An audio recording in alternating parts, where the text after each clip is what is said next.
After hyping the shit out of 343, I signed up for the beta flights. Unfortunately, I didn't get on the first flight of July 29th and August 2nd, but after some disappointment, I got an email that I almost skipped out on because it was in my spam. I got invited to the September 24th and October flights. After reacting as calm as could be, I got 9 hours of footage and my first impressions of Halo Infinite, and I have to say, it's worth your time. Let us begin.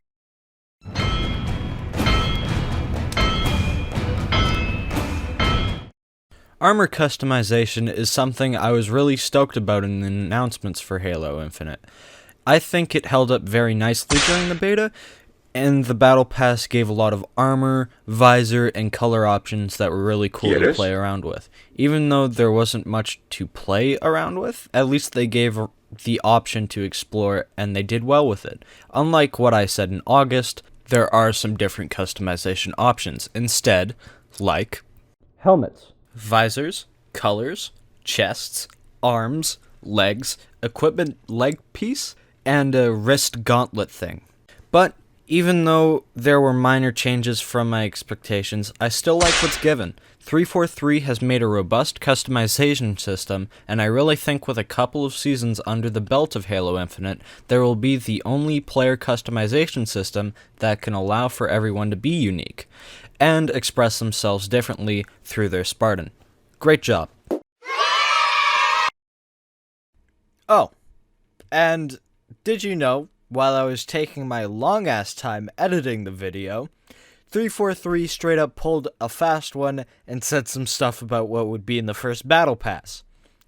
I would just like you to look at this. Fire skulls, bro. Fire skulls. Captain Keyes. Good to see you, Master Chief. Things aren't going well. Combat in Halo Infinite is so good. Like, all the reload animations are quick and snappy, like somebody who's trained with a weapon a lot would reload it. But stepping into the train tracks that will carry us to the point, the weapons feel great. The sound design is perfect. All the reloads are on point. I love how they clearly say what weapons work for each scenario. Energy weapons take down shields, kinetic rip through health, and power rip through everything. On top of that, some weapons that weren't as viable last flight have been buffed. The sidekick is great for after taking off the shields of your opponent with the assault rifle. The rocket launcher is just so fucking fun. Even though you only have 4 shots, it's a guaranteed 4 kills minimum. And I have to say that the base weapon pool is diverse but balanced. You can rely on your weapons to carry you through a fight, but it certainly gets easier when you start using the golden triangle. What is the golden triangle? The golden triangle is a combination of shooting, grenades, and melee. What some people say is the attack loop of the game that should be focused on in Halo. But as it tends to be with the golden triangle, people forget the second half, like the Second Amendment. The golden triangle is just the 3 main pillars of attack. It's certainly not the holy grace and savior of Halo that people tend to criticize Halo 4 and 5 with, as equipment and armor abilities are used to turn the tide in gunfights, which leads to Halo Infinite's golden glory. Grapple gun, equipment. What the fuck? Equipment in Halo has been a hot topic for people who haven't bought a deodorant stick since they were 14. Anyways, equipment has either been unbalanced in the eyes of the community, or what you call fun for Russian Badger. Armor lock, bitch! Halo Infinite has balanced the sandbox. Quite impressively, instead of spawning with equipment, you have to scavenge or pick up the boost from around the map. Competitively, it's viable, but one thing that I've always thought of Halo was that it's supposed to be fun. I don't necessarily see Halo as a competitive shooter. Halo to me has been about the game modes that are just meant to be unstoppable fun. Infection, Griffball, and Shoddy Snipers are what Halo was meant to be. Not some zealous esport. But I understand the choice. A good esports scene can go a long way for the longevity of a video game, but it can also pull away from what matters most. Some games are meant to have a competitive scene, and Halo isn't one I'd consider a top priority. Also, I have not seen what a Halo comp scene ever was, so I might be wrong, but I'd rather have some great game modes to play over something I watch on Twitch. Throughout 343's Halo games, they've been following the current trends. Halo 4 was supposed to cater to the COD fans with the create a class system, and Halo 5 was the age of the advanced movement mechanic FPS shooter games, which didn't feel like Halo, nor did I enjoy too much, other than one exception.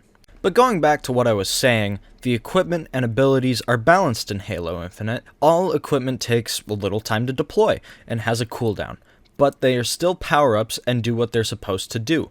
My favorite has to be the grappling hook, as many have pointed out that games that have grappling hooks in them seem to be beloved within gaming.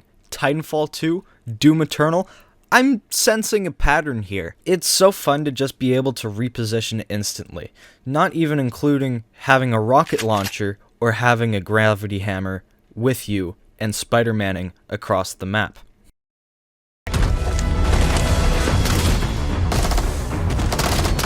Moving on to movement, Halo Infinite has one of my favorite movement systems in games, fixing problems veterans had with sprint by making sprint barely faster than walking, unlike Halo 5, but giving sprint the option to slide, which isn't possible from walking. Also, sliding is the shit! The way the character looks like they dip into the slide is just great. Sometimes it bugged out and gave me a double slide, but that could be easily patched before launch, because it wasn't a month before release. The feeling of moving around Halo Infinite is great, and it shows the improvement 343 has made. 15 out of 10. Slayer. Wonky. Slayer. Wait. Ranked. shit, so we can This get a is fucking ranked, burger, so we everyone? gotta fucking win this shit real quick. I like how we're already winning. Yeah, we're all using the same Oh, fucking I'm skins. punching This the looks air. sick. This Watch does them look nice. fucking have the same skins equipped. It just looks fucking stupid. The performance of Halo Infinite was a tad concerning. The game has stuttering fits like when I'm trying to talk to a girl, where it's fine for the first 5 minutes, but the second it runs out of icebreakers, it's over.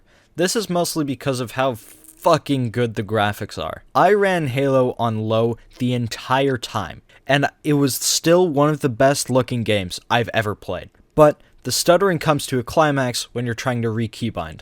This is not good when I'm trying to get used to the game in general, and is when you're constantly tweaking your setup to make the perfect fit.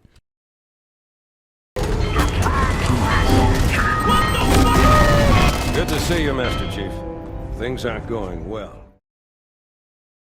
But one thing that is good about these problems is that they are not huge, gigantic, gargantuan problems, and because the flight was like 2 months ago, many of these problems had time to be fixed. 343 has given themselves ample time to patch holes in Halo, unlike some other big video game that comes out in the 19th. But the base game is fun and serves its purpose of giving you an experience you'll enjoy. 343 isn't trying to cash out, or selling a broken product. It's noticeable that the devs are putting their heart and soul into this game, and I will reward their efforts this December. I will have a blast with Halo Infinite, and I'm certain you will too, mostly because you can pull off shit like this. Balls hanging low while I pop a bottle off of your chain swinging, clang clang, and it costs a lot. Bitch, I'm always after Guala, yeah, and you are not badass beat. Keep on going till you hit the spot. Whoa, I'm a big bag hunter with the bow. She got a big bed, drop it low. Mama called me and she happy with the grow. Never ever fall for a body that's a no. Just bought the Kenny about a million options. So it's talking to stop doing agreement. I rock arenas, bringing the peace. I'm bumping that park in the car, pretending I got all the eyes on me. Got a bad baby and she's independent. Too many people older than me that's seeking attention. When they warn me about the goofies, man, I should've listened. And the smell of the money, my strangest addiction. She tit for tit, I let a lit, I had to dip. I'm off a fifth, I'm all rich now. I bought a whip, I paint a paint, it drive itself. The fuck you think? Yeah, I'm rich now. Hey, little mama, yeah, you heard about me. I'ma pop you like a pea, yeah, at a mommy.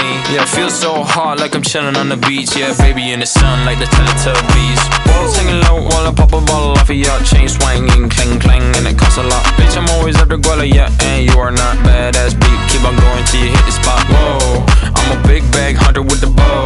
She got a big bed, number drop it low. Mama called me and she happy with the grow. Never ever fall for a thotty, that's a no. I've been in the club and taking shots. If you got your mask off in the photo, you getting crap. Hopping out the function. The CVS is like a block away. Bought a moisturizer, my ice cold is dry on my face. Don't need that VVS, my ice is fake. Your life is fake. I choose to do it for my pocket's sake. You're basing your opinions on what the major says. I renovate the bad energy I erase. Yeah, I don't really ever wanna top. Only really ever wanna top. Guess I'm going back to the side. At least this money never really stops. Hey, little mama, yeah, you heard about me. I'ma pop you like a pea, yeah, at a mommy. Yeah, feel so hot like I'm chilling on the beach. Yeah, baby in the sun like the Teletubbies. Balls hanging low while I pop a bottle off of your chain swinging, clang clang, and it costs a lot. Bitch, I'm always after Guala, yeah, and you are not badass beat. Keep on going till you hit the spot. Whoa, I'm a big bag hunter with the bow. She got a big bed, number drop it low. Mama called me and she happy with the grow. Never ever fall for a thotty, that's an oath. This was where the video was going to end. But on the 15th of November, to celebrate the release of Halo Combat Evolved 20 years ago, 343 released the multiplayer beta. Unfortunately, I was deep into editing at the time, but hey, what can you do? So, to compensate for the video being so late, here's a review of the Halo Infinite multiplayer launch. God damn it! It's time to stop! It's time to stop, okay? No more! Where the fuck are your parents? Who are your parents?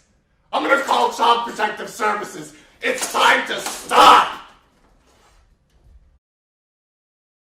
Fortunately, Halo is still as perfect as it was on the flights, and many of the issues from the flights have been fixed. But a couple problems have emerged that I didn't think would happen, because of the overall perfection that 343 achieved. Those problems were the progression system and the customization. Yeah, I know. I'm thankful that these are fixable adjustments to Halo instead of being a core fucking part of the franchise. Like seriously, Battlefield? So, let's start with the progression system. A progression system is really core to a video game's success, only beaten by a gameplay loop and content offered. Halo Infinite's progression system seems like 343 misunderstood the assignment, but was too scared to ask the teacher if they're doing it right or not. Currently, the progression system has challenges like every other game. Yes, we get it. 1 daily challenge and 4 weekly challenges, with time limits. And once completed, they rotate through and bring up the next, and so on. This progresses your trusty Battle Pass.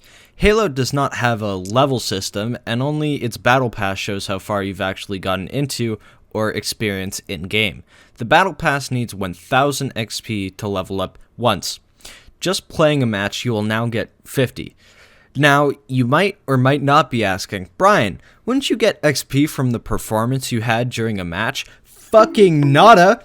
If you aren't doing challenges, you aren't going anywhere, unless you're playing 20 matches per level. So, to get through one damn battle pass, you have to play 20,000 matches. Not to even mention, but you can't even pick what modes you want to play. So the extremely specific challenges like go capture Blue's flag while being under heavy artillery fire and holding a rocket launcher are literally random chance. Am I being unfair? I don't think I am. The progression system in video games is not that hard to screw up. Look, I've only been on a couple projects in general, and only 2 that I've stuck around from start to finish.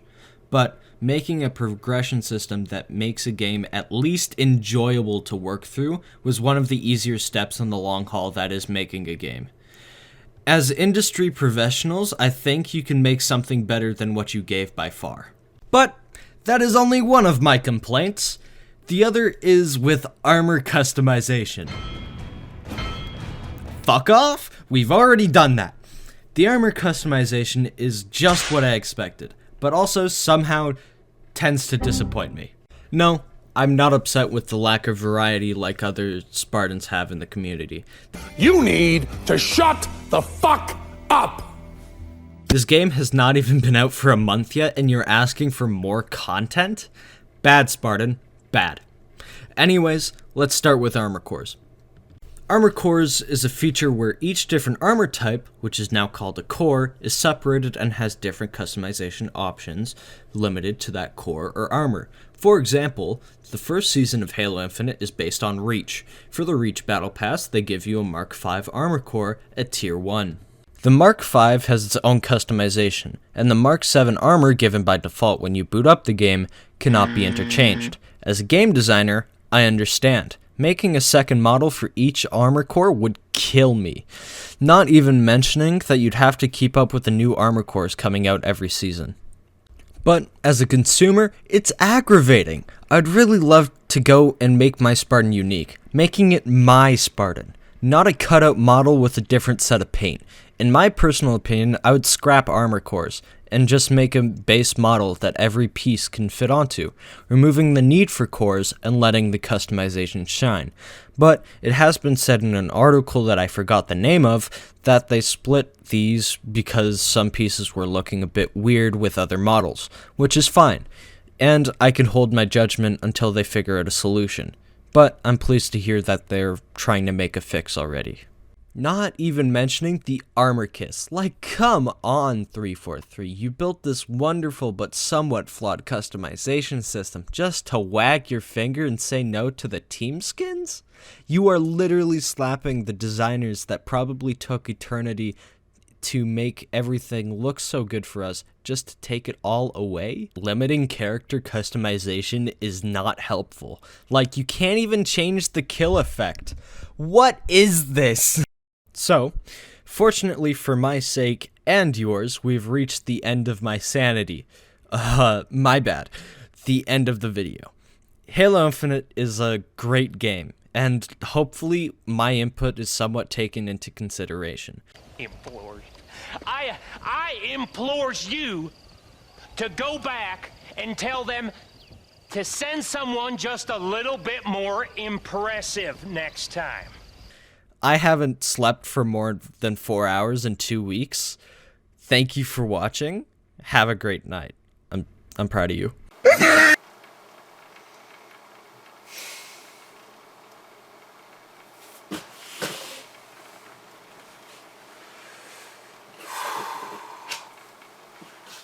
Hey, I bet that you never thought that I'd ever let you down.